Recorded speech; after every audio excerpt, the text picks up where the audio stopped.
শুধু মুসলমানরা বসবাস করে না, অন্যান্য ধর্মের লোকেরাও বসবাস করে। আবারও আলোচনায় বাংলাদেশ জামাতে ইসলামীর আমির ডক্টর শফিকুর রহমান।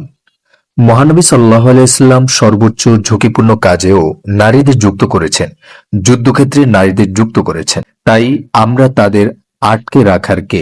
তারা সামর্থ্য অনুযায়ী দেশের জন্য আত্মনিয়োগ করবেন। তাদের পোশাক নিয়ে আমরা বাধ্য করব না, তারা ইচ্ছে মতো পোশাক পরতে পারবেন। এমন মন্তব্যের পর পক্ষে বিপক্ষে আবারও সমালোচনা চলছে জামাত আমির ডক্টর শফিকুর রহমানকে নিয়ে। ইসলামী ক্ষমতায় গেলে মহিলাদেরকে ঘর থেকে বের হতে দিবে না।